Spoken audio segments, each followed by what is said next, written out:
We often talk about the fear of spending that people have after they've transitioned into retirement. It often stems from, uncertainty over how long their money will last. Financial professor Derek Tharp tells Morningstar that fear could also spread to deciding whether or not to buy an annuity. When it comes time to actually make that shift into spending mode, that can be really tough. There are ways that tools like annuities could help with some of that in terms of, people look at spending like a pension-like income or an annuity-like income stream differently than they do from pulling from their portfolio. The challenge there as well, though, I think is some people will also look at that initial, say, annuity contribution as a spend in itself. And so that might be scary to try and overcome that. And I think that's where we get the whole annuity puzzle and why aren't people actually wanting to take lump sums and put them into these annuity products at the rates that a lot of research would indicate could be beneficial for retirees. And as we said throughout the show, annuities aren't right for everybody out there. There is no one-size-fits-all strategy. But how do you help a client determine if an annuity fits into their overall retirement strategy? When we sit down with either a client or a prospective client, the one thing that's really, really important in coming up with the quote, their number is, how much reliable income will they need? When we do a retirement team action plan, we want to make sure that first and foremost that their requirements in terms of reliable monthly income are covered, because then that allows us with the rest of the retirement team action plan is to figure out which would be the best ways to deploy their investable assets to cover potential inflationary situations down the road, determine where additional sources of cash could come from if they're needed for either emergencies or planned situations. So reliable income is very important. So when you look at the categories that fall under the reliable income, you're looking at pensions as being one. Social Security certainly falls into that area. And if those two areas are a little bit short in terms of where the client needs to be, then I think that really opens up the door where an annuity discussion should be held. Because if between Social Security, pensions, 401k withdrawals, and annuities, that required income is covered, then that gives the client a lot greater peace of mind in terms of where's money going to come from when I retire, and is outliving my money a real issue. And here at America's Retirement Headquarters, we want to be able to do that with a 90% confidence level or higher, which is one of the goals of the Retirement Team Action Plan. So when you work with us, we are going to manage to fit your needs and goals at retirement, but we're also going to try to get enough of your assets in the reliable income category so that you have peace of mind knowing where your needed income is going to come from. Yeah, I think, looking at the independent income system and developing a plan to put that in place. And let me share a story with you with a recent client that we helped out. And we'll call her Tanya. Tanya came in. She's looking to retire before the end of the year, worked at the same place for her whole life, put money aside and kind of saved in her 401k, and then has the opportunity to take a lump sum pension or a monthly annuity payout that she could get. And, both of them offer pros and cons of what she does, whether she takes the monthly annuity from the company or whether she rolls that over into a self-directed IRA. She's really kind of attracted to having that ability to have access to the bigger lump sum. But I would agree with Dave with what you said, is that if you take that money in a lump sum, you need to make sure that you have enough money set aside to cover your reliable income needs.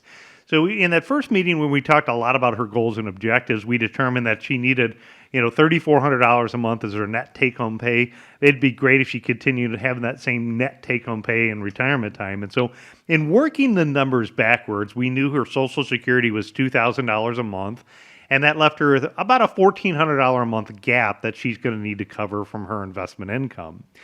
we were able to go into our software and we were able to look at the annuity rates that are out there and get the offers from some of the top 3 insurance companies. And when I'm looking at reliable income, I break it into 2 categories.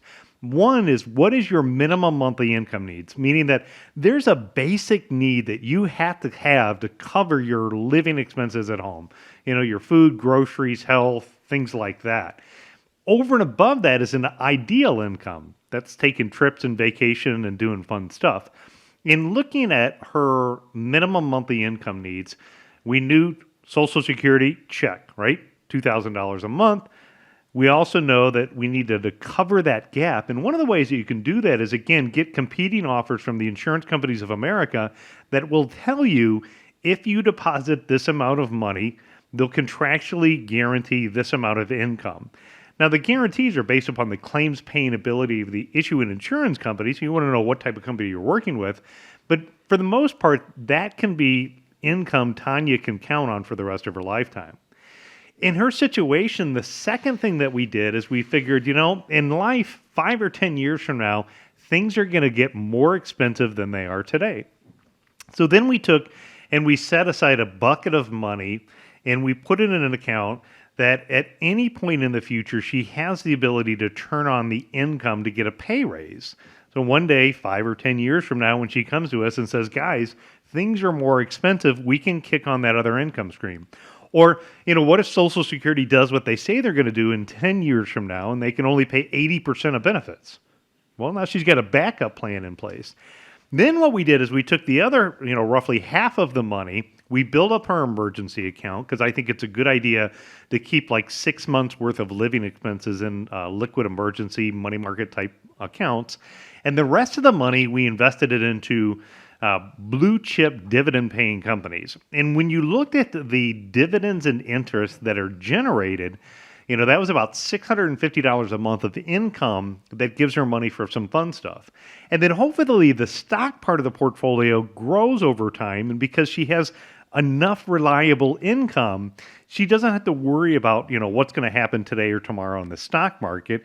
If she just lives off of the dividends and interest and the predictable income from the annuity, she's in really good shape. So if you're looking at your situation, maybe you have an annuity, maybe it's an older annuity, wondering if you should get an annuity and how does it fit into your situation. Again, the independent income system can be the strategy to kind of walk you through that. And what we're going to do is we're going to take you through a 4-step process to help you figure this out. First of all, we're going to help you evaluate your income needs. That broken into 2 categories means your minimum monthly income and your ideal income. Then we're going to help determine how much of that is covered from reliable income sources, and we'll talk about if there's a gap there, ideas on how to cover the gap. Number 2 is we're going to help you understand your risk tolerance. We're going to give you a printout that helps you measure anywhere from 0 to 100 what the risk level is in your portfolio. When we got done with Tanya's portfolio, she had a risk score of 26. So in terms of low, medium, or high risk, it puts her more of a low risk tolerance. And, because she's not somebody that's had a lot of experience investing in the stock market, I think the worst thing that we could do is take all that money from the lump sum pension and put it in the stock market and hope and pray that it works out. That hope and prayer is not a strategy when it comes to retirement planning. Number 3 is we're going to consider longevity risk. The advantage of the annuity is an insurance has a contract that's obligated as long as they're in business to continue to pay her that income for the rest of her lifetime. So she can put her head on her pillow at night and know, live a long time, your income's not going to stop. And, number 4 is, access to your health. Whether it's an immediate, a single life, some of these annuities that are immediate or only single life, may not be in your best interest if you have poor health. And in that situation, you may want to take a look at other things besides the annuity payout options. There could be other choices that are out there. So we at America's Retirement Headquarters can absolutely help you determine if an annuity can fit into your retirement strategy. All you have to do is reach out. And the number to reach out, of course, is 419-794-3030. I want to zero in on the words that both Dave and Nolan said there. It's not right for everybody out there. It can be a valuable part. Come in with an open mind. Again, there's no cookie cutter approach at the Retirement Guys formula, but finding one, it could be a valuable part. It's certainly worth taking a look at, especially if it can address that fear of spending or the fear of outliving your money certainly worth taking the time as part of that independent income system. 419-794-3030, or the website is arhq.com.